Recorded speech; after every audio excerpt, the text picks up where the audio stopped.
Find us on the web at mbradio.us. The station where our veterans' voices are heard, MBR Talk. Hey, thanks for tuning in. Welcome, Quack. Program are those of the speakers and do not necessarily reflect the views or positions of any entities they represent. The web at mbradio.us. Hey, let's go! Get in here! Let's go! Get in here right now! Get in here! Hey, we got 30 minutes for the rest of our lives! 30 minutes for the rest of our lives! That's our plan in the first half. It ain't happening. We get the ball. I promise you one thing. We're going to hit somebody and we're taking down the field for a touchdown. I guarantee you that. Guarantee. Look at me. Let's go. We got 30 minutes. Let's go. For the rest of our lives. For the rest of our lives. Let's go. Let's go. Rock on. Hey. Hey. Rock on. Rock on. Hey. Put your heart on the table. We got it.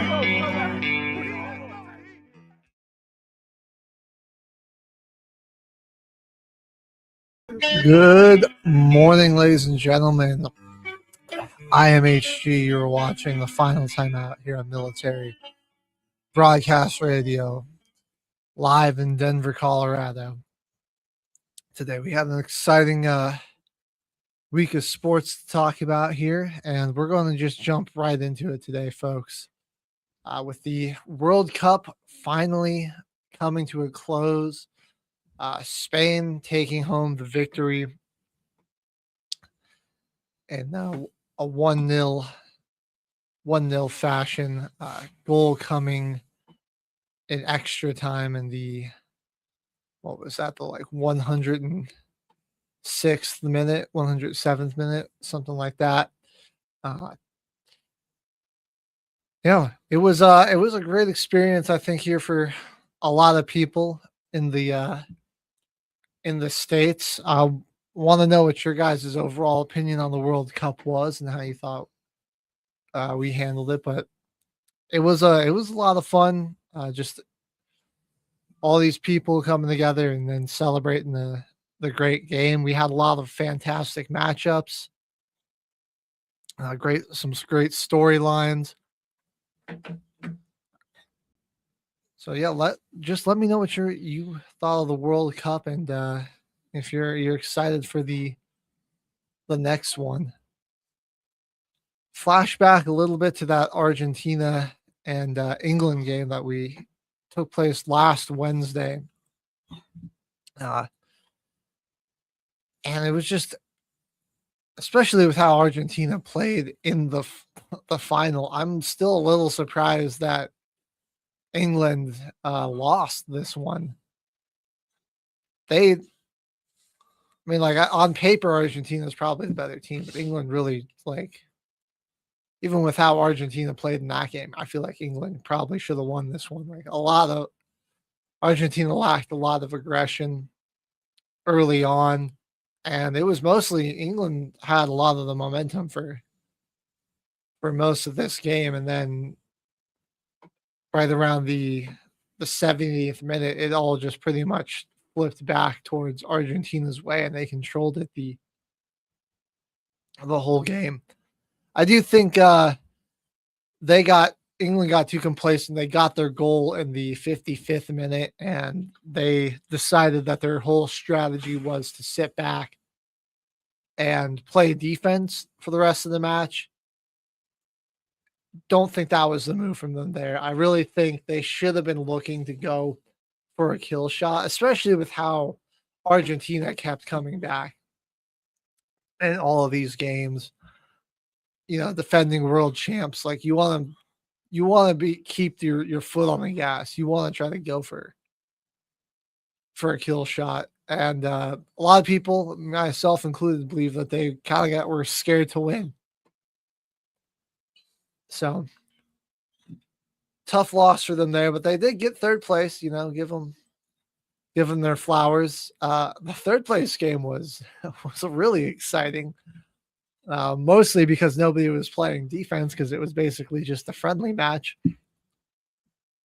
6-4, just absolute heater between France and England. You had Kylian Mbappe scoring 2 goals, becoming the World Cup's all-time leader in goals scored. Bradley Barcola getting one for France, and Ousmane Dembele getting one as well in extra time. You had Declan Rice get one like within the first 3 minutes. Bukayo Saka with the hat trick. Urzi Corsa, who I've never heard of before, getting one as well. And for English. And then Jude Bellingham, I think, becomes the English men's all-time leader in goals scored. Or he might have just been their leader in this tournament, but he set some sort of World Cup record for the English team with his goal that he got in the 90th minute.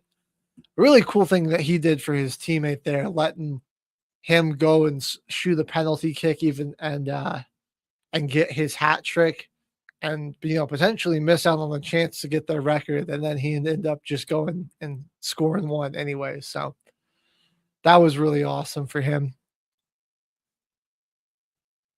And I would say, I mean, I'll be the new face of the English team.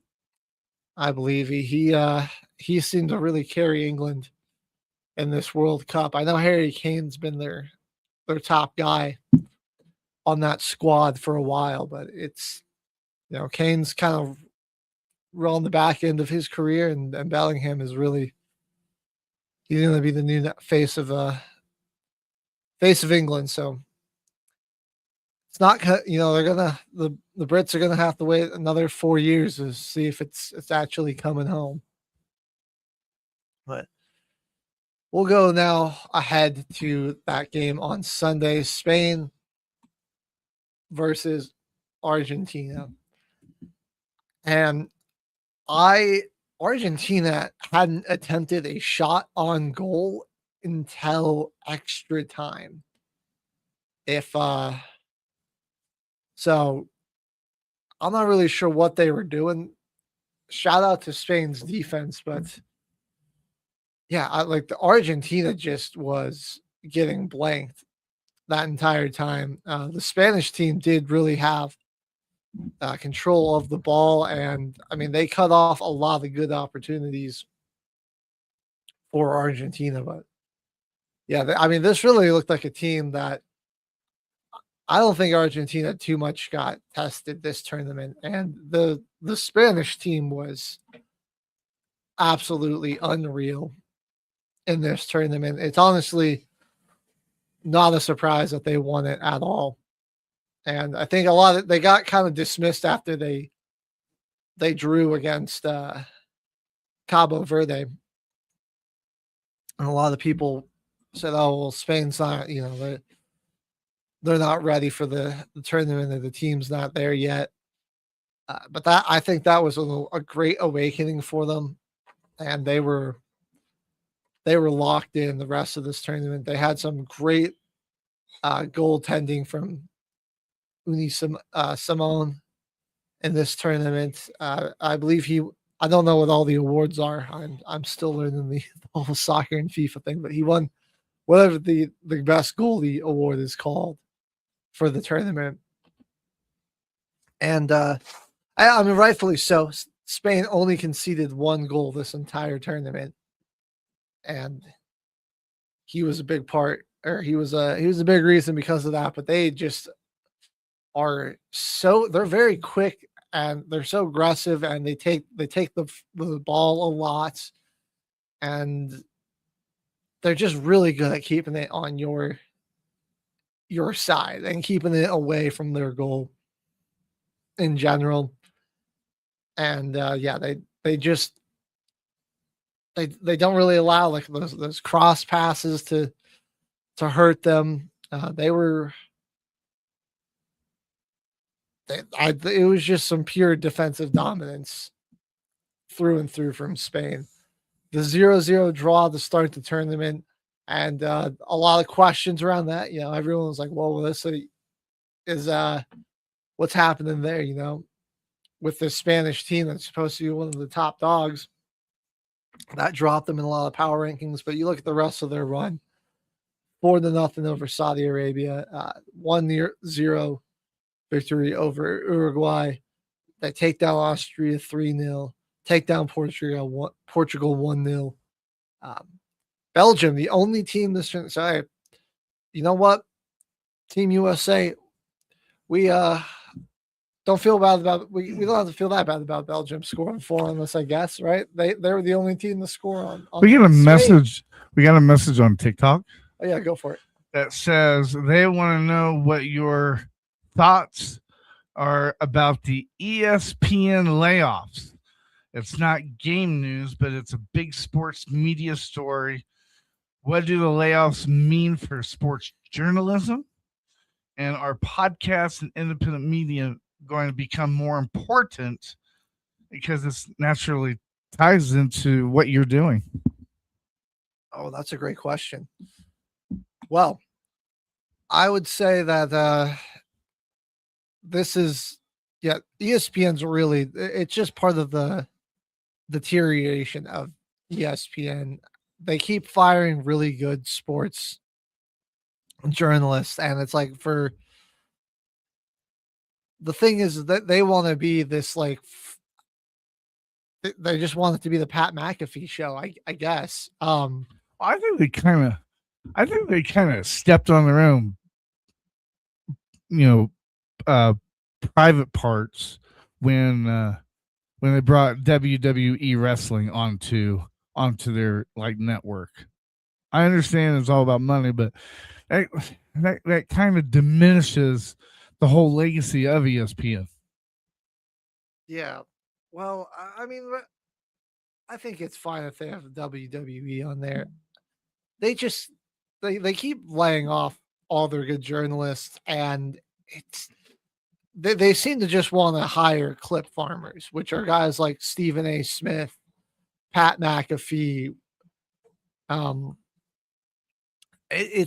mean, at this point, if you're going to ESPN for sports news, you're in the wrong spot. Like, they're clarify what did you call it? Farmers? Clip farmers. Clip farmers. So clarify that.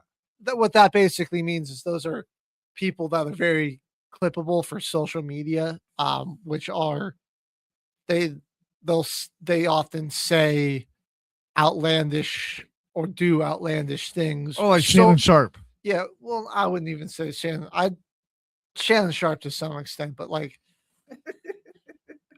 Shannon Sharp's just that's just who he is. He's just very HG is gonna mute me. Yeah, he's just a very he's a passionate. He's kind of a dick, but yeah, like the whole point, like they're doing it intentionally though, like just for the point of like social media, to make good content for social media. Basically, they're trying to garner clicks, and it's. I don't know if that's necessarily what they're doing, but it's what it feels like they're doing, because every time I hear something from Stephen A. Smith, it just is one of the dumbest things I've ever heard. And Pat McAfee's show is just like a lot of times just guys like screaming at each other. So I would say if you're going to ESPN for sports news, you're in the wrong spot. There's plenty of independent, like podcasters and creators and journalists that cover it. And I would just, I would trust a lot of other networks before ESPN at this point. They're basically only good for actually having live sports on, and their website's still pretty good for like statistics, rosters, and that type of stuff. But like, ouch.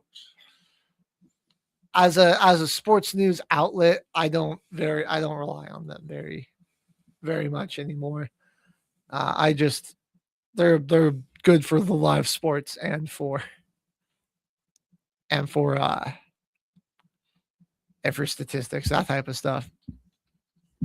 Yeah, I think just podcasting and independent sports media is gonna really, it's gonna find the spot though, because it's people that are really that are actually passionate and that aren't just like trying to do whatever they can to make suits in the boardroom happy, or you can tell, like you can find, like you see that reflected in their work and what they do, and like that they actually care about covering the sport and giving,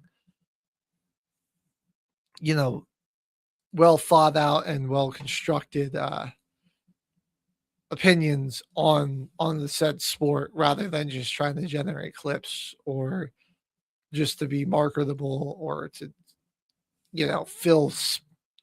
to be loud to fill space so you can sell ad time. So shout out to all the independent creators just in general, because a lot of what we do is, or a lot of the media we consume is heavily watered down and just watered down, really, from big conglomerates and companies.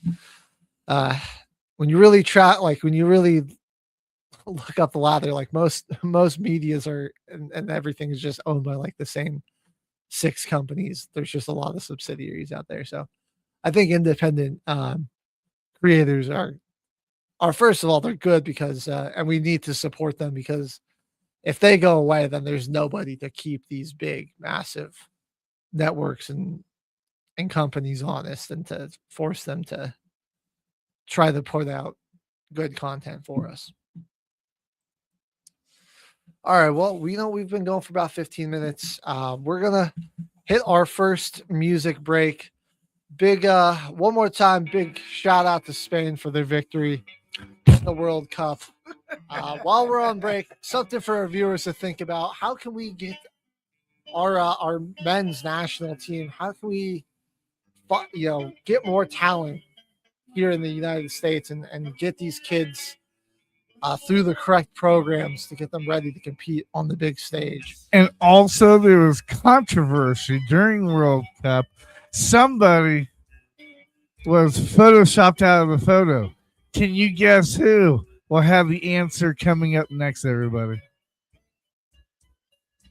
You're listening to the Final Timeout right here on the station that's let our veterans' voices be heard, MBR. Well, if I die tomorrow, you will remember me. And did I do the right things in life? If I die tomorrow, you will remember me. And did I do the right things for my family? Always under pressure, now I stare it at the sun. I'll ride these wings to heaven, what I did is what I've done.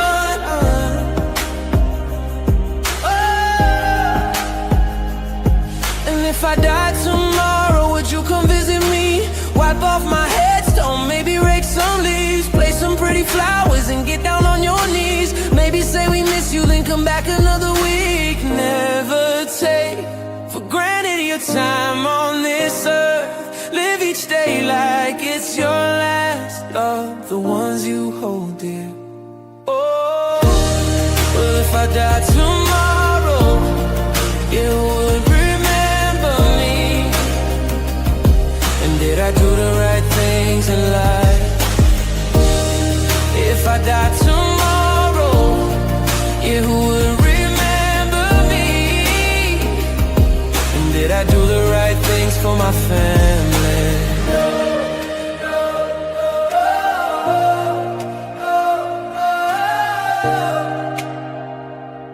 And did I do the right things for my family?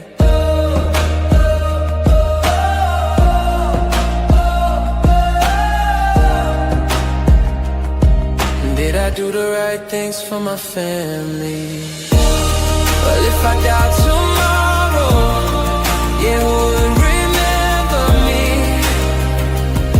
And did I do the right things in life? If I die tomorrow, you would remember me. And did I do the right things for my family? Always under pressure, now I stare it at the sun. I'll ride these wings to heaven, what I did is what I've done. And if I die tomorrow, And if I die tomorrow, would you come visit me? Wipe off my headstone, maybe rake some leaves, place some pretty flowers, and get down on your knees. Maybe say we miss you, then come back another week. Never take for granted your time on this earth. Live each day like it's your last. Love the ones you hold dear.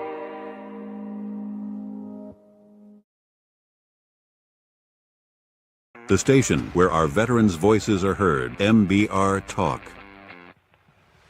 Hey, thanks for tuning in. Welcome, Quack. Program are those of the speakers and do not necessarily reflect the views or positions of any entities they represent. The web at mbradio.us. Welcome back to the final timeout here on Military Broadcast Radio, ladies and gentlemen. I am HG. We were just discussing and recapping the finale of the World Cup. I gotta say, I'm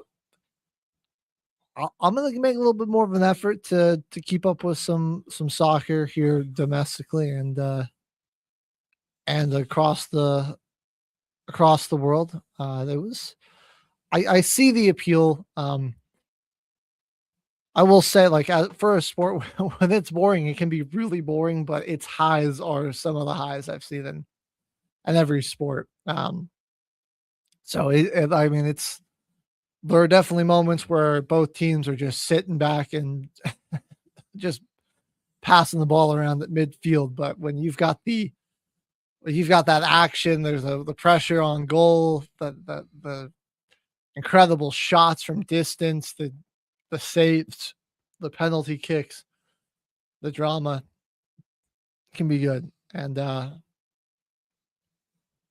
it's also just I think events like the Olympics, the World Cup, stuff like this is just awesome when the whole world we all can come together, and it's, this merging cultures and people from different walks of life getting to know each other. And we all get to, we can celebrate our teams together. And then we also have our, when inevitably some of our people lose, we can share in that crushing defeat. We understand. So that's just the beauty of sports in general. It can be such a great unifying thing. And it's really just it brings people from all walks of life together to get to meet each other and cross paths. And I think that's just a great thing for the whole world. But we were question that we had for everyone before we went on the break was, like, what can we do to get a better feeder program and more talents and everything fed up towards the our men's national team. Like, from everything I've been seeing online, it seems like the big problem here is that our youth clubs that actually travel and compete in very on these high-end matches, and where you would really get a lot of good development and experience to be ready to play or to be good to play in the World Cup, which we see for a lot of these star players across Europe and Africa and South America. They all have very strong youth soccer programs on a national level. But HG and teams that can go and play. The number one question on everybody's mind: do you think the team Spain will be invited to the White House after this last weekend? I don't know if were they even going to invite the World Cup champions? I don't know, but who do they Photoshop out of the picture? Our Make-A-Wish kid president. That shit, I've seen that clip, and it's just it's genuinely embarrassing because they're all trying to just ignore him. You've got somebody trying to pull him off the stage, and he just won't go.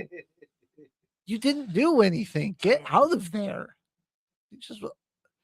FIFA created some like bullcrap like prize to give to him too before the World Cup started. Like the FIFA Peace Prize, like that. It's never existed before. It's just, yeah. Look, if Beyonce can win a country album best, anybody can do anything in this world. Just remember that. Yeah, I guess, but just that's an embarrassing clip, man. I don't. It's the leader of our country. Should not be doing that. Yeah, I don't think the Spanish team would go to the White House. Anyways, I mean, he's probably also done something to piss off like the Spanish government. I mean, he's been just a lot of our European allies. He's been upsetting. So I don't know. That's more geopolitics than sports at that point. I don't know what they would do. I know, it's just comical. Yeah.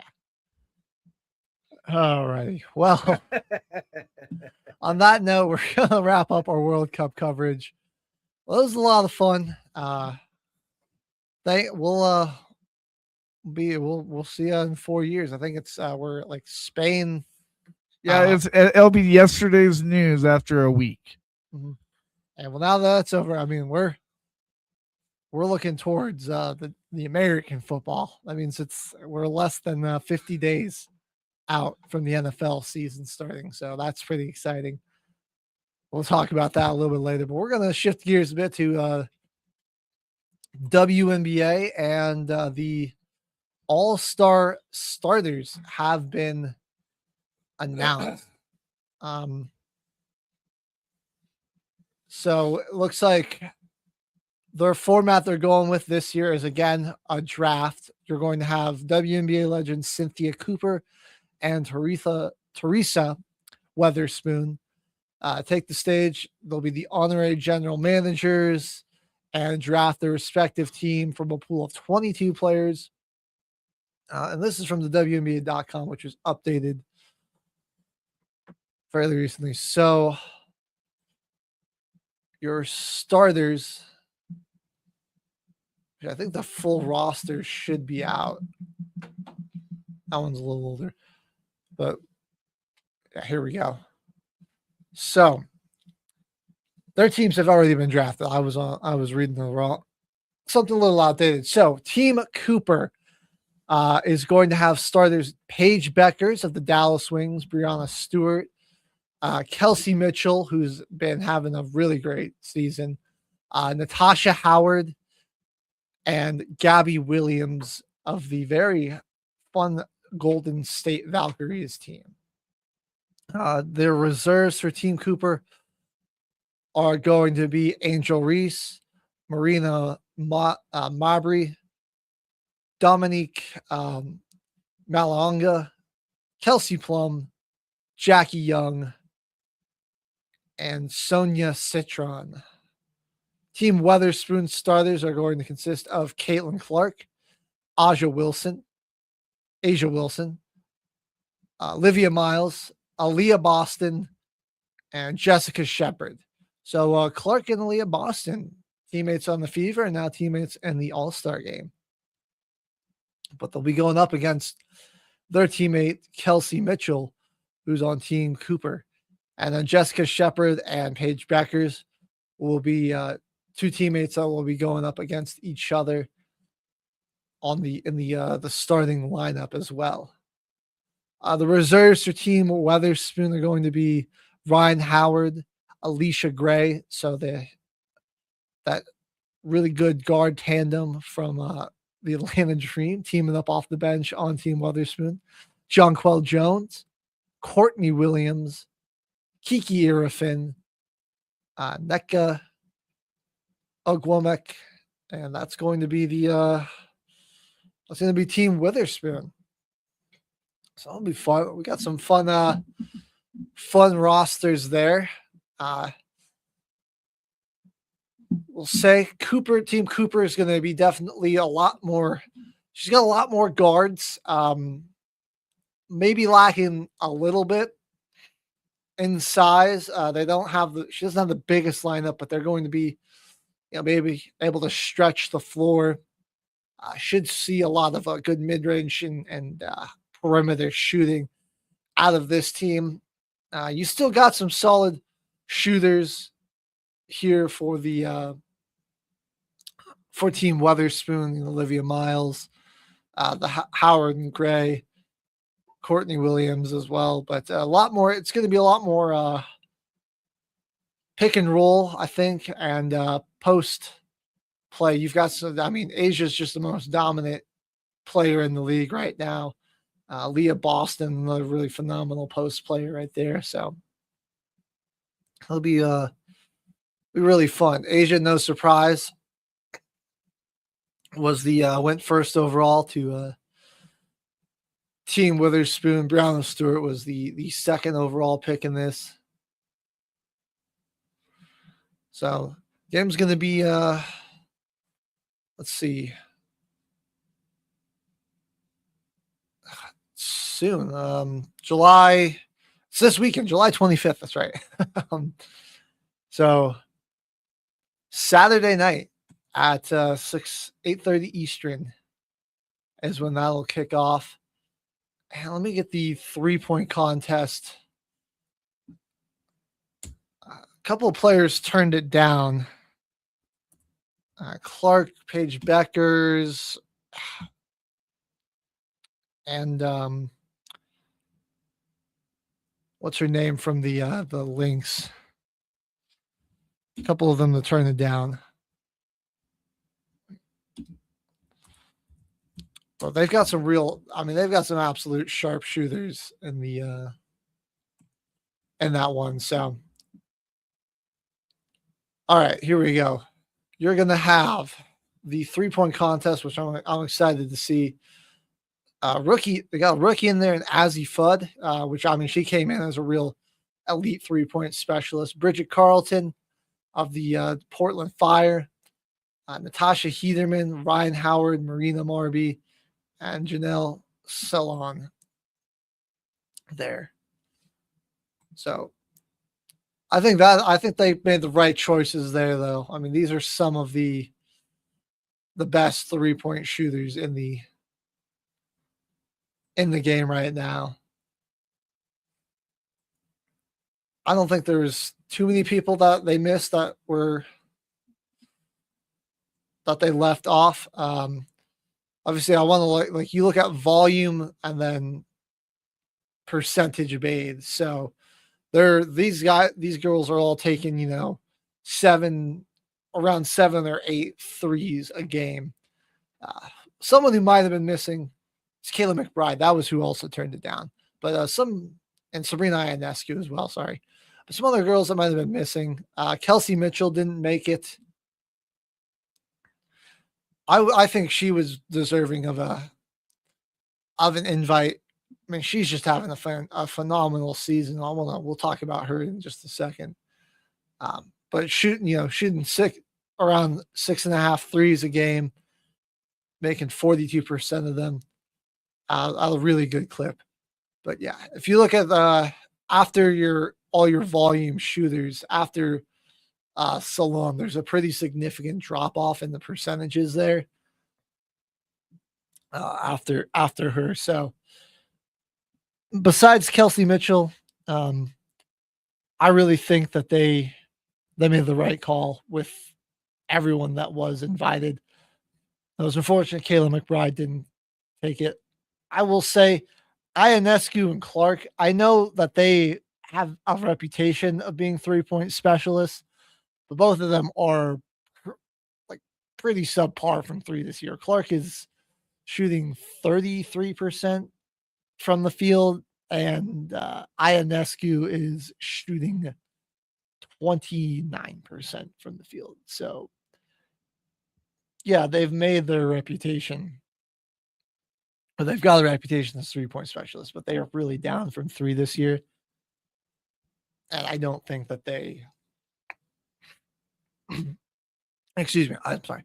I don't think that they were really, deserving of an invite. There's just better shooters right now in the league. But I did want to talk about Caitlin's teammate, Kelsey Mitchell, who's really starting to. She is just having a phenomenal year. I want to look back at just some of her recent games because she's been on a heater recently. So going back to July 5th and even into June, she hasn't scored under 20 points since June 20th. She has been locked in, but just in this month, she's gone 27, 2-3, 29, 4-3, 29, 2-8, with 3 steals in that game. 27, 3-3, 2 steals, 21-4, 30-point game, and then a 33-point game in her most. And back to back, she scored 30 in one night against the Seattle Storm, which was a victory for the Fever. And then she dropped 33 in the next night against the Liberty. She is just having herself, she has really developed into an all-around scorer. She's got a great 3-point shot. She's very creative with her layups. The jump shot looks a lot better. And when she gets into a rhythm, man, it's been a fun season. Or she's just been a really fun player to watch this year, averaging 23, 2-3 this year. Hey, MJ, thanks for tuning in. Appreciate you. But yeah. Well, let me know if there was anybody you believe was snubbed from the All-Star game. Looking at those rosters, definitely, I think they got it. They got it right for the most part. I feel like Angel was just kind of getting in there based off of popularity. I don't shoot the messenger, but a little bit with Caitlin as well. She's been a little lackluster this season. They didn't give I would have loved to see Jordan Canada get a nod. She's been really fantastic for Atlanta. I feel like she probably could have gotten the shout over her teammate Angel, but they need some bigs. And I know our team's not doing very good, but Kalia Copper is still having a solid season. I might have put her in over, NECA. But I think overall there isn't too much to complain about there. Like I said, while they might be not the highest output scorers, Jonquel, Angel, are monster rebounders and very good defenders. So this weekend, WNBA All-Star action get down. I'll have a recap for you next week, but it should be a fun weekend of festivities. I'm excited to give it a watch. So let me know what you think. We're going to go ahead and hit our next music break, though. When we come back, though, we're going to jump into a little summer league and discuss some takeaways from that, and just look back at some of the better performances there. So stay with us. You're watching the Final Timeout here on Military Broadcast Radio. Giving veterans a voice. Lock in every Tuesday, 8 p.m. Eastern, for Tracer Rounds targeting veteran resources. Giving veterans a voice. The station where our veterans' voices are heard. MBR Talk. Hey, thanks for supporting our channel by watching and listening. Find us on the web at nbradio.net. Welcome back to the final timeout here on Military Broadcast Radio, the station giving veterans a voice. And we're going to shift from women's basketball to men's with the NBA Summer League wrapping up. The Warriors go ahead and win the Summer League final 90-94 over the Memphis Grizzlies. Yaxel Lindenberg put on a show. He scored 21 points. My biggest takeaway from this Summer League is that, oh boy, we have an all-time rookie class on our hands. There were just so many rookies that shined in this one, Yaxel being one of them. The Bonsa looked great. Cam Boozer looks like he's going to be fantastic. I'm so stoked for Caleb Wilson, rather. Wrong Chicago athlete. Caleb Wilson to get going on the Bulls. Honestly, I've seen some stand out for my Nugget, some guys on my Nuggets. There's some second-year guys too that I'm super stoked to see. Cedric Coward being one of them.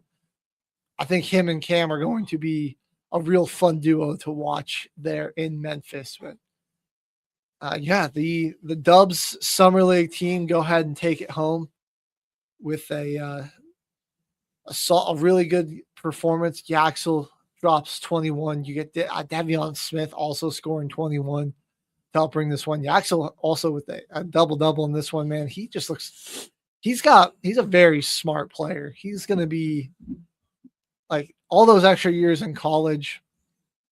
I mean, he spent like 5, maybe 6 years playing college ball. But 21, 10, 2-2 game out of him in this one.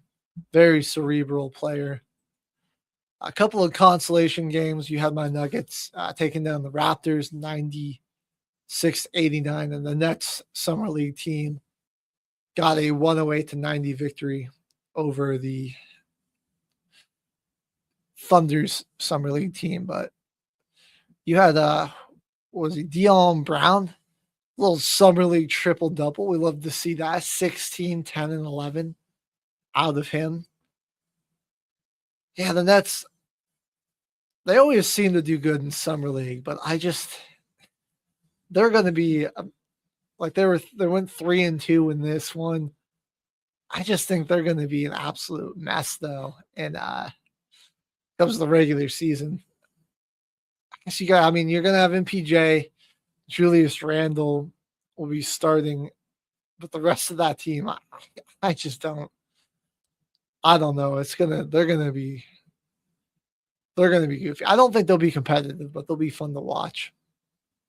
Somebody who didn't have a good Summer League was Adai Mora, the Thunder's first round pick.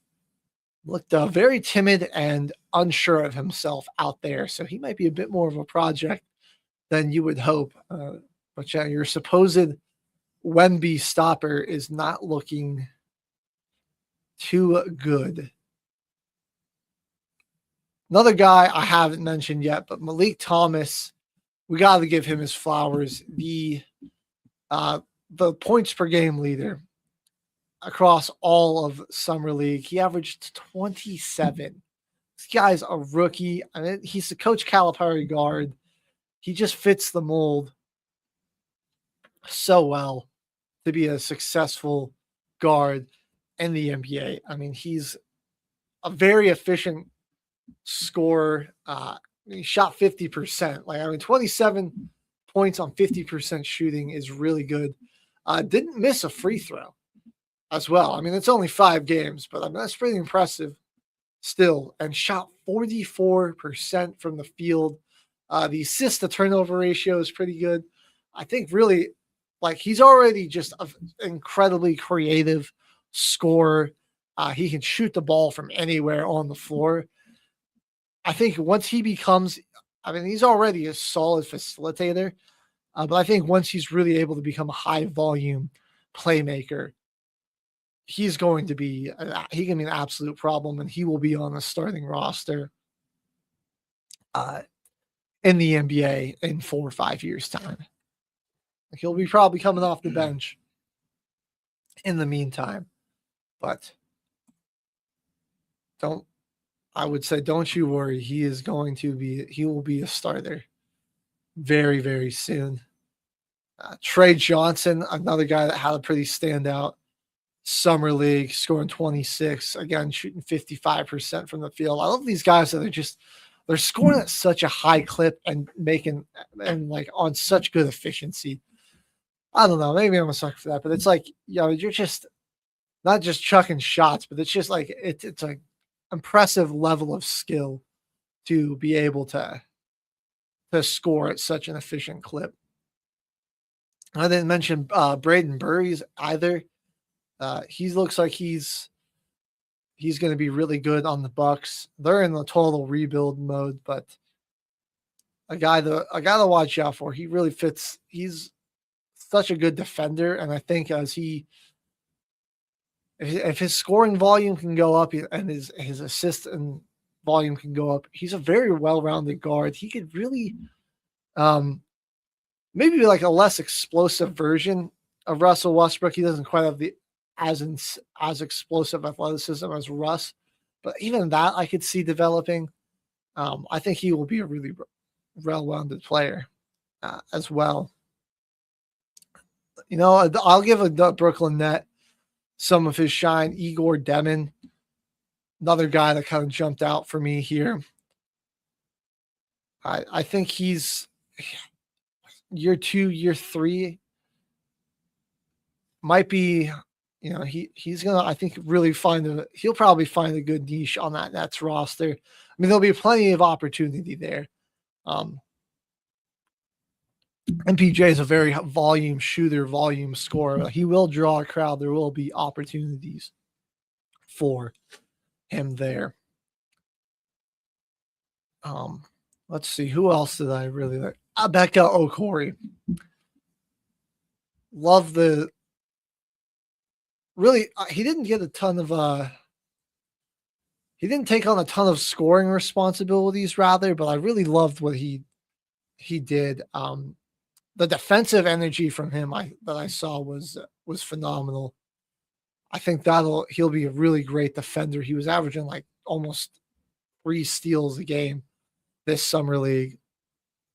And yeah, I like a crazy athletic as well. So I think he's going to continue to get better as an offensive player, and he is going to he'll really just cover, any issues he has on offense with just being a really great defender.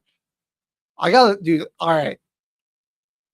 Maybe I'm getting my hopes up because he is on my team, but Trevin Brazil, man, this guy was just doing some insane stuff for me in this summer league. I'm really excited to see what he's got. I think he will get immediate minutes for the Nuggets off the bench. Had an absolute heater one game where he scored like 36 and knocked down like 7 or 8 threes. Dude, just crazy athletic. Probably has a little bit of rim protection, dude. He moves his feet very well. Really good rebounder. He was pulling in like almost 8 a game. Yeah, I think he could be, and he was shooting around 40% and a 47% 3-point shooter. He's a very great like stretch wing. He could play the 4 if we need him. I mean, like, yeah, he has a ton of upside. So I loved what I saw out of him here. I don't want to like say, oh, he's going to be a superstar year 1, but like this guy, he's definitely got like fringe all-star potential because he just does a lot of things really well. And the athleticism on him is insane. I mean, as a lob threat with Jokic, but he's another guy that you just can't leave. You can't leave sitting on the wing if he's going to be shooting 47% from the field. So yeah, I love that. I love that if you're a Nuggets fan. Look at some of our guys that didn't do a ton of scoring, but just some dudes that I could see being some phenomenal rebounders. Come on, Malawak going into year 2, but he actually, I mean, he was averaging 19 a game, but 13 boards a game. Just, I mean, he just has that like elite, like that Dennis Rodman rebounder mentality. Like, I want that board more than you do. Rim protection too. It was averaging 2 blocks a game in this one. And hey, watch out for Joan Beringer, man. A guy was averaging 18, 11, and 1, but 4 blocks a game. Could be an elite rim protector here in a few years. Dude, Haynes Steinbach, another rookie that looks, again, it's just going to make this class look fantastic. I don't think they used him as much as they could have in this summer league, but that's all right. You know, he's going to get out there. He's going to be a good player. And Janai Broom going into year 2 for him with Embiid's health issues. I think we could be seeing a lot more of him in the 76ers rotation. Again, he's very great at boxing out, very, very physical down low. Not the most athletic rim protector, but he does enough to like influence the shot. He's not going to probably be racking up a lot of blocks, but he's very difficult to score on. So I mean, watch out, like Janai Broom, watch out for him. He could be somebody you see a lot of in that 76ers rotation this year. Hey, she talking about watch out on TikTok. Our friend JJ writes, hey, can you guys give a shout out to a veteran organization that's just having a grand opening today? It's called the MACA Senior Program Division, and it is Thursday, July 9th, 2026 at 1410 Bayview Avenue near Bay, Washington, from 10 a.m. to 2 p.m. Informational vendors. If you have any question, Did you say Thursday, July 9th? July 9th. Yeah. They just opened it. Oh, that's when it opened? Yeah. Oh, okay. I thought you meant that was like. No. They just opened it. And for questions, for anything, please contact Linda Phelps at TVSO at 360-640-4839. Thank you guys for listening to us this morning. So what do they do? That's awesome. Well, they're a health home program, community and home support, transport assistance. They're also dedicated resources and benefits navigation for our veterans. And lastly, they dedicated virtual access to SSA application and service support. Oh, wow, that's incredible. Yeah. All right. So, well, hey, one more time, give them a shout out. The Makahani Ho. He'll probably right and mute me for that. Maca Senior Program Division. Maca Senior Program Division. Thank you guys, and shout out to them. Appreciate y'all. All right. Well, that's actually a good segue because I was about done with the coverage here, anyways. That's like great. I'm so glad soccer's over. I want to get into some football. I want to get into the mock draft. Oh yeah. Well, hey. We're gonna do that real quick then. We're gonna go ahead and hit our final break. I'm gonna go give us we're gonna talk a little MLB before we jump into the mock drafts because there's been a team on an absolute heater that I want to discuss. And hey, if I didn't mention a player or a team that looked really good in Summer League, let me know in the comments what some of your favorite performances was. But stay with us. Don't go anywhere. You're watching the Final Timeout here on the station, giving our veterans a voice. And remember, you can call in or text in anytime, 720-619-0627. I want to talk to you. I want to hear your takes. So let us know. Giving veterans a voice. Welcome Welcome to the world of conscious positive thinking, where your thoughts become your power, your mindset becomes your compass. Join me every Monday, 9 a.m. EST. Let's step into this journey together. Giving veterans a voice! Every Friday at 10 a.m. Eastern, climb aboard the H-Train show on Military Broadcast Radio. Since 2015, we've helped veterans discover fresh opportunities, nonprofits, and resources beyond the VA. All aboard. The station where our veterans' voices are heard. MBR Talk. Find us on the web at mbradio.us. All right, ladies and gentlemen, welcome back to Military Broadcast Radio Station. It's giving our veterans a voice. We're going to get into some mock drafts coming up here at the top of the hour. But we're past the MLB All-Star break. We're kind of at a point in the season where, you know, you're like, we're waiting for the playoff push. There are definitely some more guys resting, but you still have some really interesting storylines. First of all, last night we had some just bonker games. We had you had the Tampa Bay Rays, who I think could very well win their the AL East.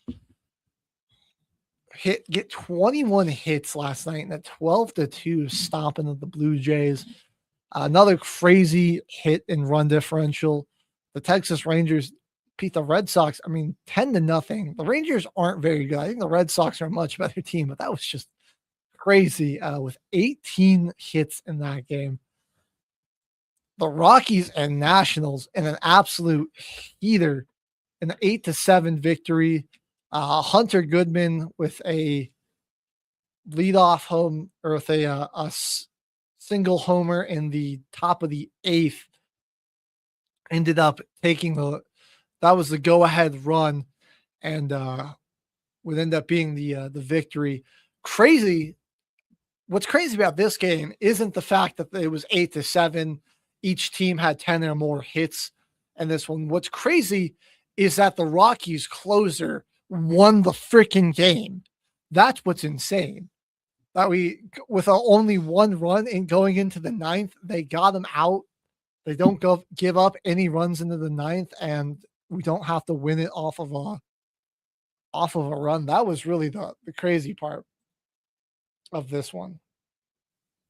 Like I said, we're in a bit of the lull of the MLB postseason. I feel like it's always it can be a little lackluster or hit or miss, more hit or miss rather, with the games post All-Star break before August, and then those playoff push really starts to ramp up and intensify. But don't tell one team that. Who am I talking about? I'm talking about the Boston Red Sox. Team that looked dead in the water. I mean, absolutely hopeless. They were really not doing too hot. And just doing some quick math. About 2 weeks ago, they were 11 games under 500. They were 37-48. Looked like, you know, they didn't have a prayer to catch up with the in the AL East, that the Yankees and Rays were going to be the only team that had a shot in that division. Flash forward to today, the Boston Red Sox have won 14 straight games. They are on an absolute tear. I will be not the stiffest competition. A series against the Angels. The White Sox are no joke. That was a good series. I mean, they dominated a lot of that series in Chicago, an 8-1 victory, 5-0, and then 2-1. The Mets are, you know, pretty bad this year, but then they've swept the Rays in this series, who were the top team in their division. And I mean, it wasn't just like again, they dominated most of that series. It was a 10-0 victory, 5-3. The closest game was a 7-6 heater that they went on in that one. You had 2 home runs from Abreu in this one. And let's see. He also had 2 runs himself. Monstiero got 2. That was a crazy game. But then the very next game, it was a 4-game series. They go out and beat them 6-1. So Boston on a heater. They just beat the Orioles a few days ago, 6-5. Their game against them last night was postponed, and then they're going to be playing them again. So, yeah, my question: how many games do you think the Red Sox can win? How long does this winning streak keep going? I mean, they're red hot right now. And I mean, they have, again, it's a lot of winnable games, like 2 more games against the Orioles in this series. They got to do a doubleheader today, which can always be tough because their game got postponed yesterday. So they're going to play them in the morning and then have to play them again at 5 o'clock. I just saw that kind of backfire in the Yankees last Sunday. But then if they can come out of these 2 games, they've got the Blue Jays, not the toughest competition this year. Then 4 games against the Athletics. Then they do got to go to LA and play the Dodgers. JJ says that she got a UW Starbucks cup yesterday. University of Washington? I guess so. Or Wyoming? I don't know. I don't know really what he was talking about. I'm just commenting what she said. Well, that's cool. Shout out to Starbucks, I guess. I didn't know are they doing college themed cups now? I think they are. I think they are. I think that's the reason why she brought it up. Okay, well, that's cool. I haven't had Starbucks in like the longest time. But Huskies are from Washington, she says. Yeah, okay. She's laughing at you. She's trying to interact with you. She doesn't know shit about sports. Well, hey, the Huskies, they'll be an interesting team in football and college football this year. Stay tuned later. I'm also very excited for the college football season. She said I didn't know that either. Yeah. We're doing play-by-play today, JJ. Yeah, we are. We like to freestyle it here. I have a format, but you know what? You can just throw out any prompt in the chat, and we'll whatever the listeners want to talk about, we'll dive off into that branch. I'm just talking until somebody else wants to chime in and start the new branch of the discussion. Don't say that, because then she'll start asking about bird bread, and I have no idea what that is. Yeah, well, I can help you with that one. All right. Well, hey, JJ and everyone else listening, tell me, how many more games do the Red Sox win? Does the streak end at 14? Do they make it 15 in a row? Do they make it to 20 in a row? I don't know. That'll be the question. And the Red Sox, they're not worried about the Bambino curse anymore, right? I mean, that's like done and over with. Yeah. No, they broke that curse back in the 2000s. That was with what's his name? He goes by Big Papi. What is his name? I don't know why I can't remember his name, but that's what he goes by. Yeah, dude. The bats are flying. The bullpen's looking good for him. Contreras, Duran, Durbin, Rafaela, and all those guys. Shout out old Rocky Trevor Story. He's even looking all right out there. Yeah, they've got some guys like the OPS is looking insane. After this run at the top of the lineup. Whoops. Yeah, okay. So you got Contreras at 941 OPS, Abreu at 800, Rafaela 758. I mean, you got to go down quite a bit on the batting order before you even get to guys that are under 650. So they're doing really good about getting on base right now. And you get people on base, you score a lot of runs. So they're a fun out and just a crazy heater that they're going on right now. We're going to zoom out and just take a bigger look at the standings overall, though. First of all, the AL West is just absolutely dog water. The Rangers are bad. The Rangers are not a good team. At my job, every Friday night, we have to do a Texas Rangers baseball game on the Rangers sports networks across a bunch of our Texas station affiliates. So I be seeing a lot of Rangers baseball. They get their ass kicked a lot. They do not look good. So the fact that they are first place in their division just tells you a lot, because they're not a very good team. Then you got the Mariners just behind them at 51-51.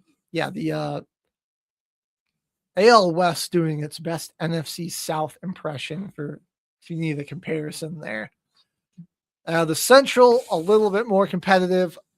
It's really the Twins are solid, but man, we got to get Bobby Witt out of Kansas City. He's just way too good to be on this dog water team. We got to get him onto a real team. Talking about a real team, I wonder what is that team that Caveman's following? I wonder how that team's doing. The Cane Cutters? Yeah. Pretty solid. I see some updates from them. Yeah. From Caveman on Instagram and everything. So I think they're doing pretty good in their respective minor league. Then we're looking at the American League here. Right, the Red Sox are now right back in this. So the Yankees and Rays, you got some heat on you. I still think it's the Rays division to lose. I think they're better than the Yankees overall. Well, baseball wise, I think it's the same thing as football. I think it's really too early to tell, because isn't it the playoffs where they're real beat up injuries and shit? That's where it counts. I know we're only maybe midway through the season. Yeah, that's I love the sport of baseball, but that's a tough thing about season. It's so many games, and we have the Rockies, so we're not going to really pay attention because we're not even in the hunt. Yeah, it's just there's a game on every day, but it's is it going to be a good one? In terms of regular seasons, baseball's got absolutely the worst, but I really do. It's one of those sports that when the stakes are the highest, man, it's some of the best ball in the world. That's why we don't have a pitcher. We got a belly itcher. The Rockies are just depressing because they have a top 10 offense in the league, but their pitching is so horrible. It's their batting is literally playoff caliber, but their pitching is little league. So it doesn't matter. We have the Dodgers in our division. They're just smoking everybody. They have 64 wins. The Braves have kind of teetered off a little bit. They're still, the 58-42. That's very good, but they've had some cold stretches there. And the Phillies are now starting to catch ground on them there. That's the most fascinating part, though, is just to watch how these races shift. It is such a long season, and a team that gets off to such a strong start. And I'm sure their schedule is just kind of like the NFL. Some get an easy schedule, some get a harder schedule. Yeah, it's a little different because it's you have to play every team, okay, multiple times and multiple different series. So, it kind of just depends on how it lines up. Maybe you could go on the stretch where you play 500 or 4 teams that are 10 15 games over 500. You play 4 series of those in the road. That's a tough stretch, but I feel it's for the most part pretty balanced out. It's just about staying consistent throughout the year. The Brewers, they're a game behind the Dodgers in the NL. Yeah, the NL Central, I think, is pretty good. I mean, the Pirates are surprisingly better than I would have thought. And St. Louis, a scrappy team, but they're sort of starting. They were looking a little bit better. They've also run into some struggles, and they've struggled to kind of stay above 500. They did take down the Braves twice, but they're almost, and they're in danger of getting swept by the Angels, which isn't a great look. Well, roasted. Yeah, it's not good. They had like a 5-game series against the Brewers where they only won one of those. They got one of my favorite players, Jordan Walker. I like watching him play, but he's Bowler time. Yeah, he's having a fantastic year, home run derby champion. But all right, well, I think we're gonna wrap up our baseball coverage there. Go ahead and hit our final music break. Okay. Let me know how your favorite team's doing, though. And when we come back, it's NFL mock draft time. We're gonna jump into it, hit some mock drafts, and then we still got the 82-0 challenge coming up later. So don't go anywhere. You're watching the station that's giving our veterans a voice, NBR.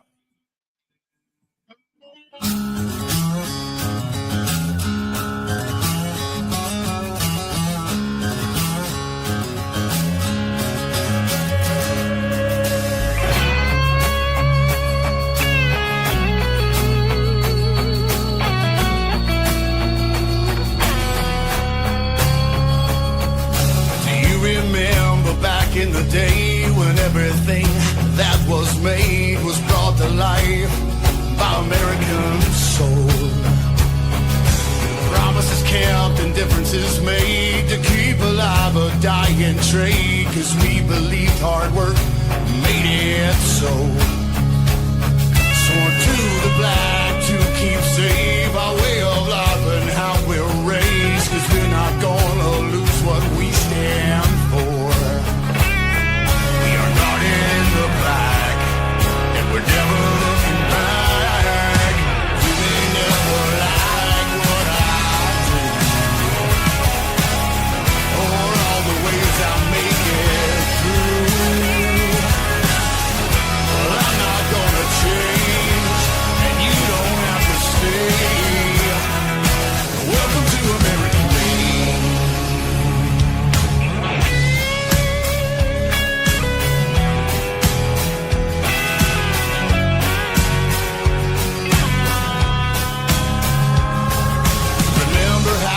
West was won, battles were fought, and wrongs were done, but we stand on the right side of our hearts. And though things look bleak, we'll never run. We've all stood fast to face the gun. Our lives are pledged to prevent tyranny start. We are guarded in the black, and we're never looking back. You may never like what we do.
The station where our veterans' voices are heard. MBR Talk. Hey, thanks for supporting our channel by watching and listening. Find us on the web at mbradio.net. Welcome back, ladies and gentlemen, to the station that's giving our veterans a voice, Military Broadcast Radio. Before we jump into this mock draft here, I wanna ask if there's anybody out there that knows where you're picking and knows what your league's format is, like what positions you need to pick. I'm willing to edit those, and this is what I want to do with these mock drafts. I want to just take as many of you and give you kind of a rundown of what my thought process is and what you want to go, where you want to go. Obviously, I mean, submit, where you're picking, even if it's not on today's show, text the number, leave a comment on our Facebook or something about like, hey, I'm picking here. Like, this is what my league's roster format is. I'm more than happy to give you guys a way to give you a rundown of what I think. Obviously, maybe those players aren't always going to be available, but I'm going to tell you like what my thought process is at each pick and what I'm looking for. Obviously, it's always going upside. One of my big strategies this year for my running backs and wide receivers in my first few rounds, I'm trying to snag somebody in a good news situation. The past couple of years, you see like out of the top 10 at each position group, at least 3 to 5 are in a new situation that's just very favorable to them. So that's kind of be what we're looking for. But let's get started. Let's jump right into it. I'm going to put add that to the stage. So right now, if nobody's got a format for me, I'll just keep it simple, and we'll go with the standard format: 1 quarterback, 2 running backs, 2 wide receivers, tight end, kicker, defense, and special teams. And the flex, we're going to go with PPR scoring, 12 teams. We'll move me to, I know I'm going to be 4th in one of my leagues, so we'll start picking 4th. And we'll go ahead and launch this up. Let's see. So with the 4th pick, looking at here, I see John. Let's see. Can we see who's gone off the board? Show me who's been drafted. Here we go. So Jameer going number 1. That's interesting. To me, Bijan's got the more upside at number 1, but I could see either way. Like both of these guys are going to be just total scrimmage yards monsters. So I like Bijan situation a little bit more because he didn't nearly hit the I think the offensive line solid there, and is a slightly better than Detroit's, and he's just a little bit better of a receiver, but they're both elite. I mean, it's going to be really close for me. Bijan's the pick over Jameer, but all right, in this spot, we got Jonathan Taylor. I'm looking more, I might go Christian McCaffrey. This is definitely a tough one here. For me,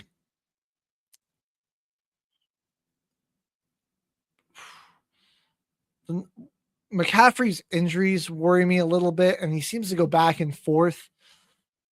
Taylor did get hurt too, but I think he's got the better line. We're going to go Jonathan Taylor here. Again, that's another one very close, back and forth. But we'll shoot for Jonathan Taylor here first. All right, here we go with our second pick, and I like to try to go and get a wide receiver. I don't want to wait too long to go and get one. I'll take a look at some of the other people that have been drafted here in round 2. So obviously we're on the back end. Jeremiah Love, that's interesting there. Omarion Hampton. Yeah, this seems like makes sense. Yeah, you see my same thought process here. We drop back. There's a lot of questions about that 49ers roster. Taylor's his situation seems more sound. Even if their quarterback gets hurt, I think Taylor will be in a better situation. All right, back to it. All right. I like Kenneth Walker in the new situation. That's a pick. If I hadn't gone Taylor, then I might take. But again, I'm preaching the new situation. A.J. Brown coming in and being the number one offense with a really talented young quarterback. Not a lot of competition there for him. I love that pick. To me, that's the best, new situation type of guy there. He's got, he was he was really good in Philly. The problem is that Jalen Hurts is just not great at reading a defense, and that doesn't really bode well for AJ Brown. So I think AJ Brown, that's fantastic for him. We'll go ahead and take him there. All right. Taking a look at some of the first people off the board there. I love Kenneth's upside there. George Pickens, surprised he dropped all the way to the third. I wouldn't be too surprised if that changes. Josh Allen going in the second, and Brock Bowers. To me, that's a reach. These guys are going to be super talented, but I feel like your running back and wide receiver are positionally the most important things to get because you need to play them a lot. And to have you can find good value at the running back and tight end position as well. All right. Looking at it here, the running backs we've got available are Kyron Williams. I feel like he's going to be in a split backfield situation, so he's somebody I might be passing on. Javonte, it's going to be a same situation there for him. Breece Hall, again, it's a pretty similar situation. They both have really productive seasons. I don't think they're going to be bad. I love Quinshon Judkins. I think he could be poised for a breakout year too. But somebody that caught my eye, oops, we're going to take him off, at this wide receiver position, I got to go Chris Olave. I absolutely love what the Saints have done. He's got the rapport with Tyler Shuck. You bring in Jordan Tyson. The offensive line's been revamped. They have they've got two elite pass catching backs out of the backfield.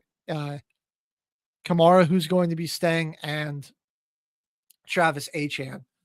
So I think Olave, it's a weapon. There are a lot of mouths to feed, but Olave is the clear-cut number one there.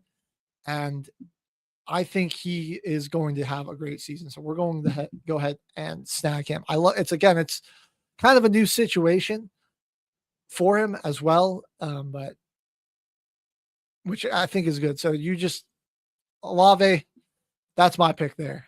All right, round 4, just taking a look at some of the people. Oof, Loveland I love, but round 4, again, feels a little early to take a tight end. But a guy like Loveland and Warren, they both have huge upside, so I don't hate the swing. Drake May, that's a little surprising to see. Lamar Jackson, yeah, that makes sense. Rashid Rice, he went really high. I know he's going to be the number one guy there, but off the field stuff, he just kind of feels like a distraction there. All right. Well, at this point, we could go and fill our quarterback spot if we want. Let's see who is available there. This might not be the worst time to do it. Looking at who's available, though, I don't hate waiting a little bit longer. So we aren't going to do that. I think we're going to go and fill our next running back spot. And here he is, still on the board, Quinshon Judkins. I really like. We'll go ahead and take him. We'll draft him there, and that's a good start to our starting lineup there. We got Taylor, Judkins, who's AJ Brown, Chris Olave. As we come back to us, let's take a look at just some of the people that have gone off the board in the first round. So you got Travion Henderson, Bucky Irvin, Jalen Hurts. After we took Quinshon, Devontae Adams. Devontae scares me a bit just because a lot of his production fantasy-wise came from touchdowns. He didn't have a ton of yards or receptions. It was just he was a big red zone threat. Sometimes, like being just a big touchdown score, that's hard to replicate the next year. Emeka, I love. He will be an absolute stud. And Joe Burrow off the board. All right, well, here we go. I think this is a good point to potentially take a quarterback here. I do love Justin Herbert. We're going to take Herbert. Mike McDaniels is an absolutely offensive genius. They've got some more weapons there. Marion Hampton as a receiving threat as well. Having like a really good pass catching back can be great for a fantasy football quarterback because like that can be some of the cheapest points you get as a guy that can just catch a swing pass and turn it into like a 10, 15 yard gain can be just a cheat code to really pad your quarterback's numbers. I love T-Law too, but Herbert, I think, is in the better situation. If his line stays healthy, he's always a beast in the regular season as well. So I love that. We're going to go take Herbo. There we go. That's our first 5 off the board. We might look at who's available tight end. I'm always a little inclined to wait a bit on tight end and snag some more value out of the running back and wide receiver positions here. Look at some of the guys that went off after we take Herbert. Harold Fannin. Ooh, that could be a sneaky one. I don't love the Browns quarterback situations, which makes me a little uncomfortable about what his production could be. Jalen Waddle, another guy in the new spot that I love. Call me biased, but yeah, he could be a beast this year as well. And around 6, some of the guys off the board. Luther Burden. If you can get Luther Burden, that's a steal. He is an insane athlete, and he's just going to become, I think he'll be more refined as a route runner. Jadarian Price, a rookie who's going to really take a lot of who should get a lot of shares in the backfield with Zach Charbonnet. Bashal Tootin, the new running back number 1 there in Jacksonville. Like that. DJ Moore could be a sneaky guy in the new situation there with Josh Allen. Don't hate that. Looking at who is available on the board here. Tony Pollard definitely got a marginally improved offensive line there in Houston, or not Houston, Tennessee. Let's just take a look at all the running backs in general. Rico Dowdle and a very run-heavy team in Pittsburgh. Ramondre Stevenson, Jalen Warren. Some all right value there. But, who's really calling my name? I love Christian Watson. Huge, big, deep threat. I'm going to pass on him, though, because he does have a bit of a problem staying healthy. Parker Washington, breakout player late in the year last year, has a great rapport with Trevor Lawrence. And,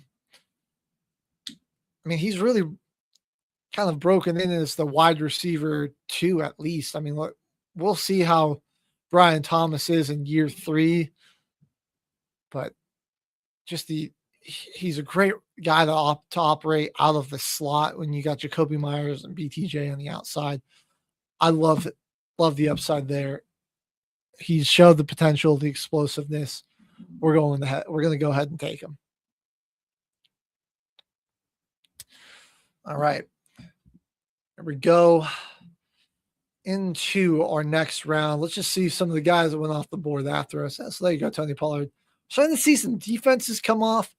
You can go for an elite defense early on if you want. Laporta, Kittle, those guys.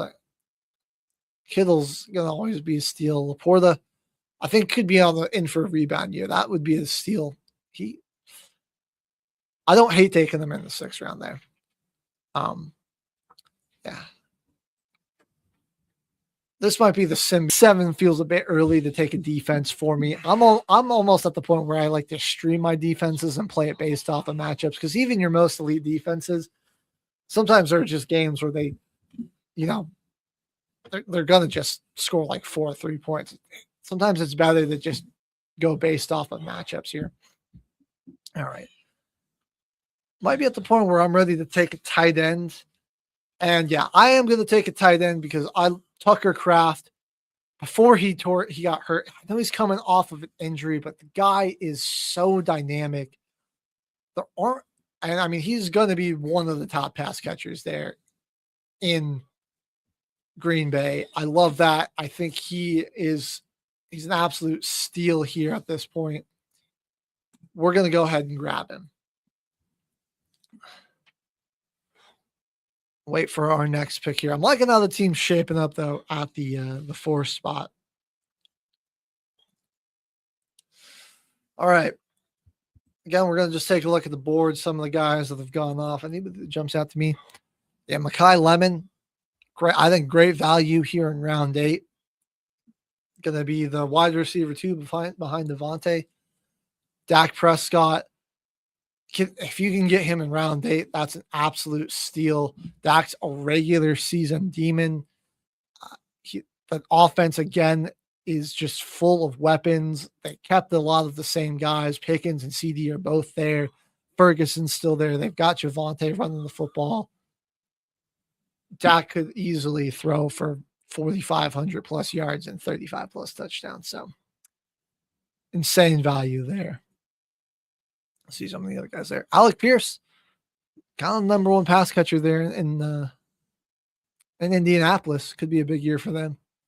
Mike Evans, getting up there in age, but going to have a big role in San Francisco. Cortland, DK, some guys that I'm a bit wary of. I love Cortland, but there's a lot of mouths to feed in that Denver offense. All right. Christian Watson's still there. Very enticing, but I think we need a running back here. I like JK. Big issue with him is, will he stay healthy? But that is what we've got the waiver wires for. Although I'm between him and Rico Dowdle.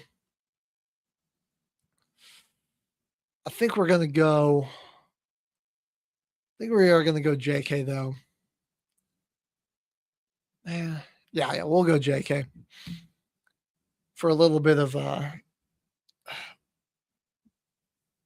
think he just has a little bit more rushing upside there.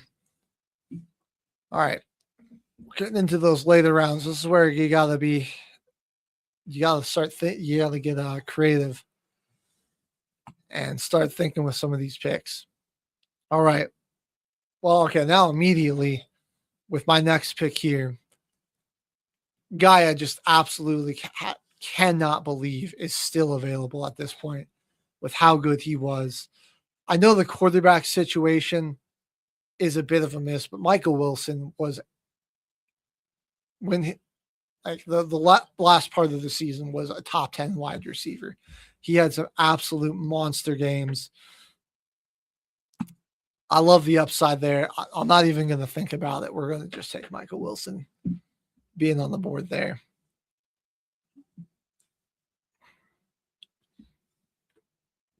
Especially because we've got the depth that even if he doesn't start out as strong, I could just see him, again, working into a big role there. All right. We've got 5 wide receivers at this point, or 4 wide receivers, 3 running backs. Not quite time to take a backup guy here. We're going to take a look at some defenses first. Yeah. See, at this point with my team, I might be looking to just stream a defense and just pick them up week to week based off of matchups. I don't know. Kind of depends on your league. I've been in some leagues where people are stingy and they like to hold on to multiple defenses or rotate between 2. So depending on how your league mates manage their defenses would be based on how I would draft mine. If everybody typically keeps their defenses and they aren't dropping them, or they're always keeping multiple defenses on the roster, then it's at least worth getting one around this point. In this league, we're going to say that people don't really do that. We're going to wait to draft and go for more upside and positional value. God, if he's still there, we might take Trevor Lawrence with our next pick. But I want to get another running back.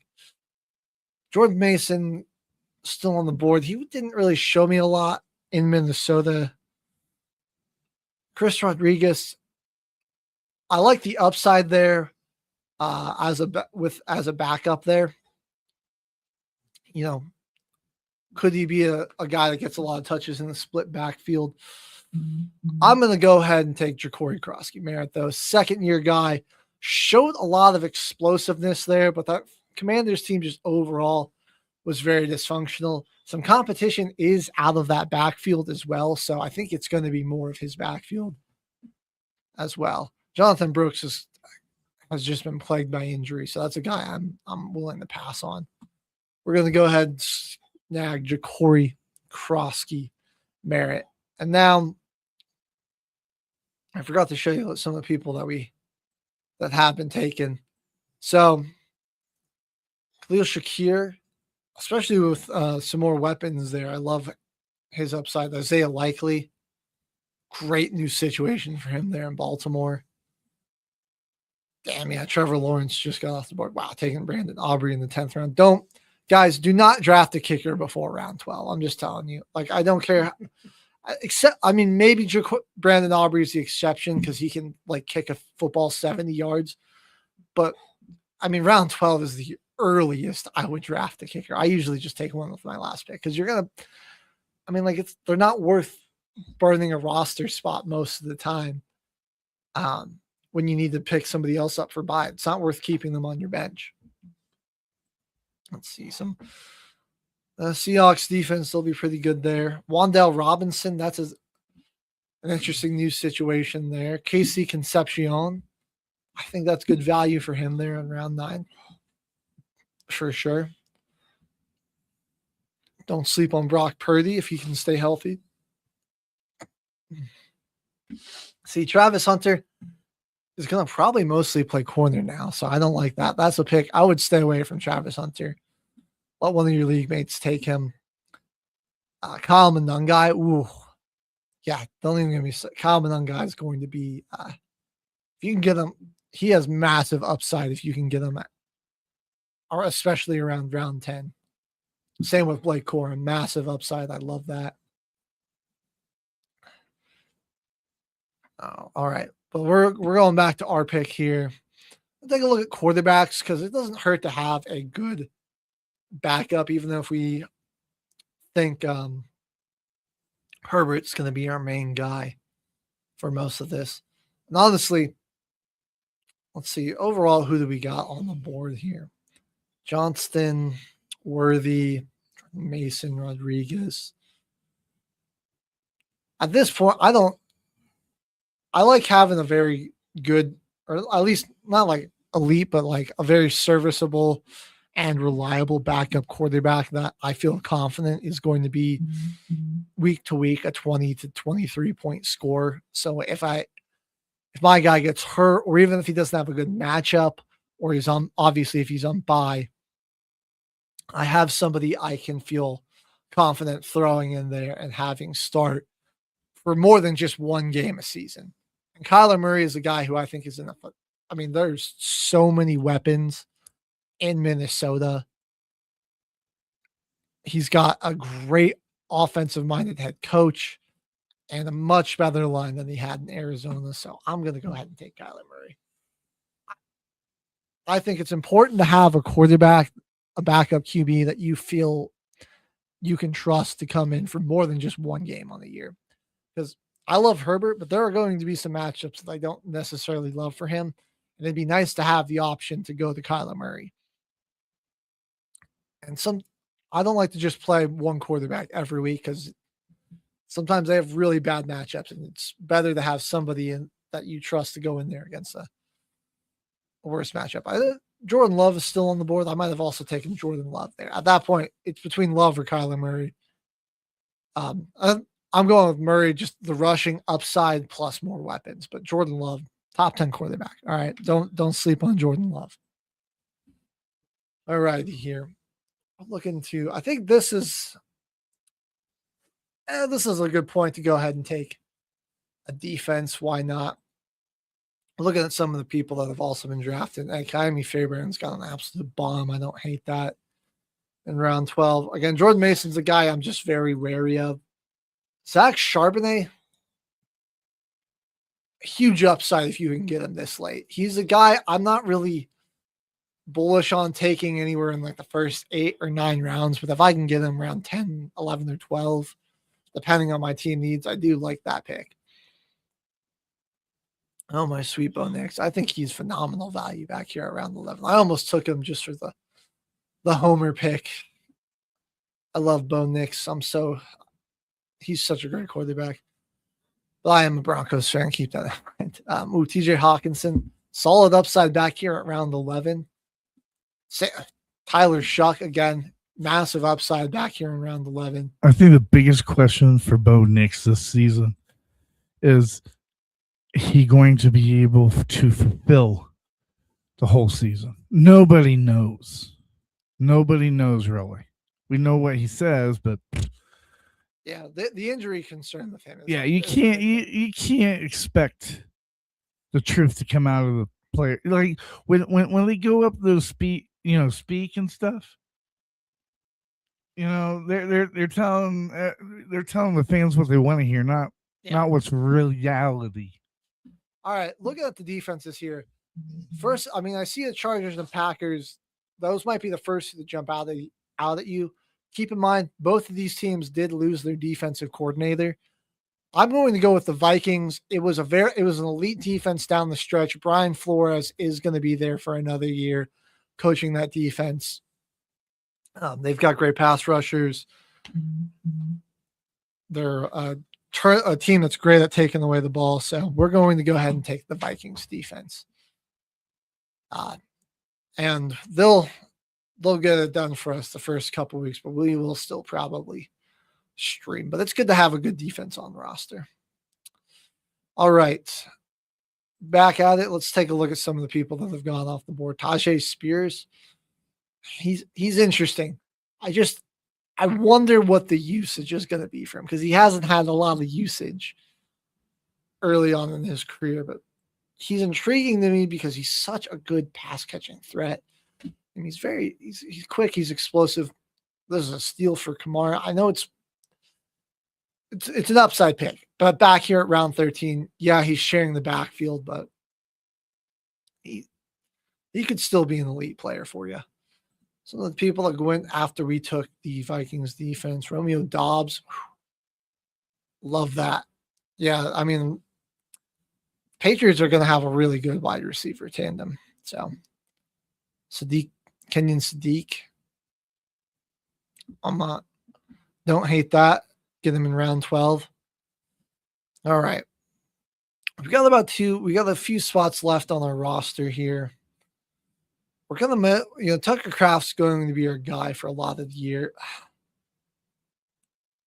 I don't know if I really want it's a bit risky, but I'm willing to just leave not really have a backup tight end. And when we need it, to just try to pick one that based off of matchup, whoever's got a favorable matchup the upcoming week. I think right now, and wait to see, maybe there's somebody who is a free agent that actually looks like they're going to do really good. And at this point, stash two more receivers and running backs on the roster here. One of the guys I'm going to go with, Rodriguez, still on the board there. I might take him, but I'm going to go with Jaden Reed. Because again, Dobbs is out in Green Bay. Christian Watson, some injury issues. Matthew Golden didn't show a ton. So Reed, I mean, they like to get creative, get him the ball in the run game as well. He's got a lot of upside if he can get, if he's finds a role and stays healthy in that Packers offense. He's got a ton of upside. He's still a phenomenal athlete. As a late round pick, I don't hate it here. Rodriguez, man, still on the board. Maybe we just go ahead and take him. I could see him earning a good portion of the carries here. And then we'll save our final pick for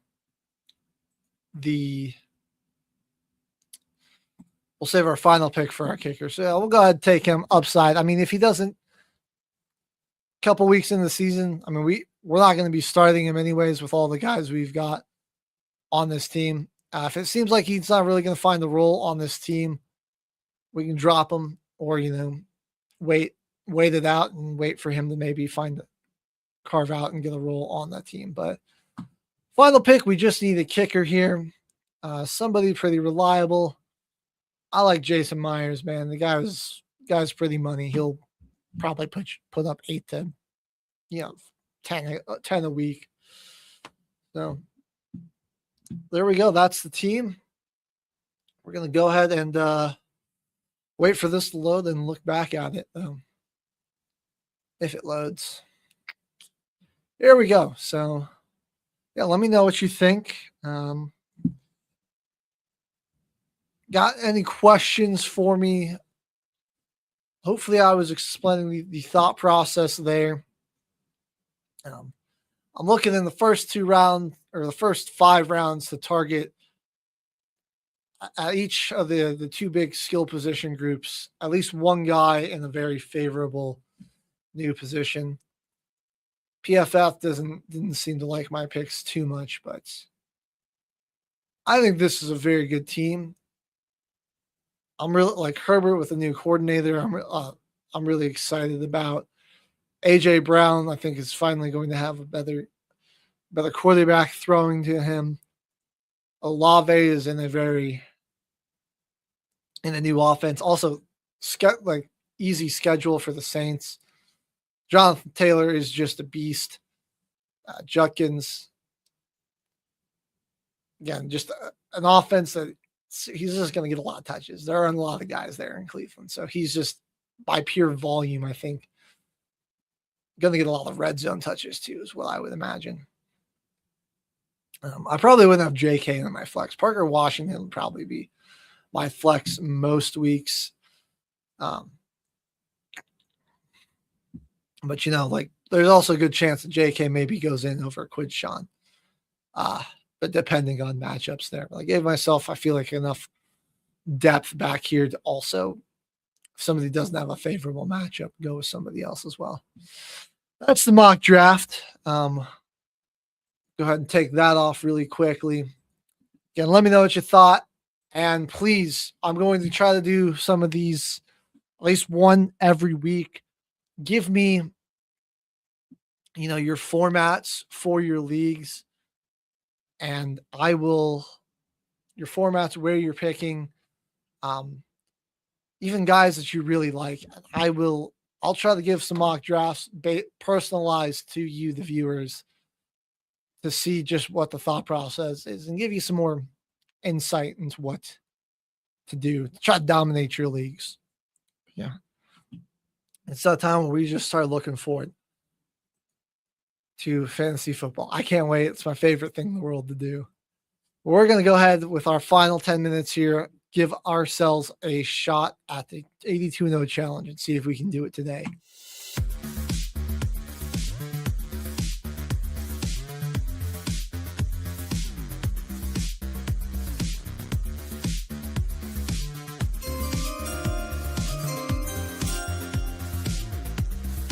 And I'm putting together a special team. All right, we got our little intro there. It's time to get into it. 82-0. We beat it on classic mode. We're become really close on Hoop IQ. So stats are hidden. We got to go just based purely off of our our knowledge. New York in the 70s. Well, Bob McAdoo. It's maybe Walt Frazier here. Looking at guys that are just volume, have a lot of volume here. I'm gonna go with Matt. I'm gonna go with Walt Frazier. He was the kind of guard for the Knicks in the 70s. We'll go with Walt. Throw him in there. The Spurs in the 70s. George Gervin was putting up some points. We'll take the Iceman. He's averaging like 27 a game. Absolutely lethal score. Well, our next spin here is Chicago in the 2010s. I'm respinning the era. I'm trying to get MJ. I don't care. 2000s. Oof, that might be even worse. 2000s is a rough era to get because that was the dead ball era. That's when it really slowed down here. We can go Ben Gordon or Elton Brand might be our best options here. Jalen Rose. That's a bad era. We're going to respin the team. I'm going to just take a shot and we're going to respin both. And we get Indiana. It's probably over, folks. I'm just going to be honest with you. God, was it Al Harrington? Is that the rest of that? Rick Spitz, Roy Hibbert.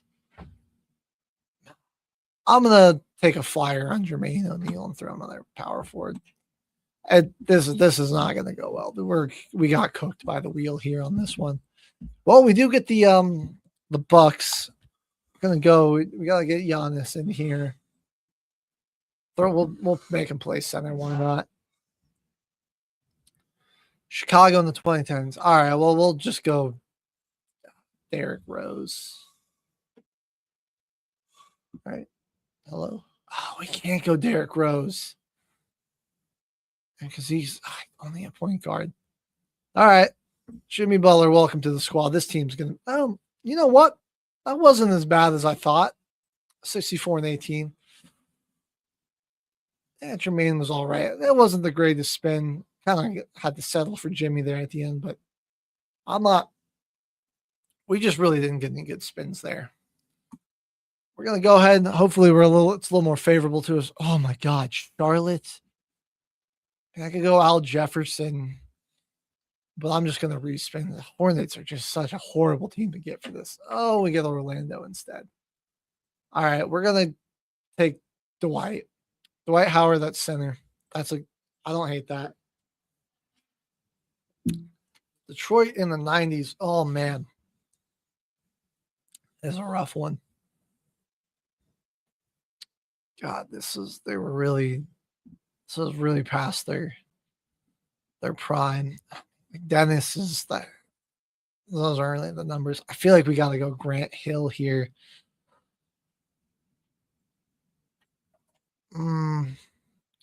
Also, feel free to play along. You want to throw out the player. You can try to sabotage me too. That's a fun wrinkle. Try to give me an awful name. Maybe I'll take it. But I'm going to go Stackhouse or Hill. I'm going to go Hill. We'll put him at small forward there. Not the worst, but we'll still say salvageable. Okay, here we go. Get Shea. That's massive for us. He's going to be huge. We'll throw him at the point guard so we can move him around a little bit. Milwaukee in the 2010s. This isn't the best version of Giannis. I'm going to risk it for the biscuit, respin the era. Yes. All right. Perfect. We get them in the 50s, or not the 20s. We can take Giannis, throw him in the power forward. Much better version of Giannis. Phoenix in the 80s. Oh, I feel like I've taken everybody that's good here. We need a shooting guard. This is Eddie Johnson. Or am I forgetting? Steve Kerr's in this team. And make sure if you guys have any comments or you guys want to call in, we got about 6 minutes left. And the number is 720-619-0627. The phone lines are open. I don't remember who's averaging the most here. I'm gonna go with Eddie. I know he's like pound for pound the best player on this team. So we'll. All right. Well, we tied the Bulls. Let's see. Eddie wasn't horrible. Him and Grant Hill and Dwight. Dwight was pretty solid. That was just a tough final spin there. So just you need a shooting guard. Phoenix in the 80s is just not really where you want to go. We got time for maybe 1-2 more, so we're gonna go quick. LA in the 60s. Bet. Where's Jerry? There he is, Jerry West. No thought of question there. We'll take Jerry. Get him on the team. New York in the 20s. Don't know what they're doing. We'll get my man Jalen Brunson. You know what? I also think I might have just effed up. I think I should have gone Elgin Baylor. Well, and too late now. We gotta just keep it rolling. Please. Okay. Well, this is going off to a pretty good start though. We're gonna get LBJ. I'll just throw him at his true position at small forward. We need some size. Ooh, I ain't love this. We're gonna respin the air and try to get MJ. I can move Braun to yes. Well, he spins that. We want to give a huge shout out to our top viewers today on TikTok, JJ and Mercury. Yeah, I mean, I've just been trying to watch the comments. It's kind of hard to look down and up, and while the stream's going. Oh, I need a center. I guess we got to go 80. Dang, we could have gotten Luca here. Are you kidding me? Can I move? I can put LeBron at center. I can swap those guys. But yeah, there's just not a lot of options here. All right. If we're gonna put LeBron there, and we'll take 3 minutes. God, it has to be 80. I don't know what I'm talking about. Anthony Davis. Ooh, dang, that team was so close. 3-minute warning. I honestly think if I took Elgin, we could have had LeBron and Jalen in the front court, Elgin at power forward, MJ. Still would have had to go Anthony Davis, but that might have been a little bit better. That might have done it. 76-6. All right. One final team. We're going to try to power through this. Is this the run? Well, not with the freaking Indiana Pacers. And then the Spurs. Okay. Well, that's good. That's good. Idiot. Let's go take David. We'll take the Admiral. That's a beast at their center position. Houston. Bazinga. I'll take T-Mac. Where are you at, T-Mac? Tracy McGrady. Tracy McGrady. Boom. We'll put him at shooting guard for now. What else we got? Boston in the 60s. I might respin the era here. Go Bob Cousy. Havlicek. I'm going to respin the era. I'm going to try to get a Bird era. 90s. Okay, that's not the best Larry Bird, but it's better, I think, than what we could have gotten in the 60s. Larry, my legend. Put him at the power forward spot. Forward now, we can move him to small forward if we need. Houston in the 90s. Oh, I've already got the Admiral. Are you kidding me? All right, well, here, I'm going to move Larry there. I'll take Charles Barkley as my power forward. That's not the worst thing. That might be worse. I might have actually effed that up. Oh, this. I think I took a terrible version of Chuck. Oh, well, I was going to do it for us today, folks. Yeah, that was the wrong. Charles Barkley was the wrong play there. Or maybe LeBron. I should have gone Clyde. I could have put Clyde at my small forward. I don't know why I didn't do Clyde Drexler. That was just a boneheaded move. Well, we came close again, but we weren't able to do it. Thanks for tuning in to another edition of Till the Final Timeout here on Military Broadcast Radio. Radio Day next week, folks, but I will be back at the beginning of August for more sports breakdown. So, thank you. Much love. Take care. Hi, I'm Beaker with Military Broadcast Radio TV. We're your virtual MWR. bringing veterans radio, podcasts, gaming, animation, 3D printing, and a community that never leaves you behind. Download our Roku or mobile app today. Wisdom to share if you listen this week, so pull up a chair and stay for a spell. We're heading down a trail where good stories dwell.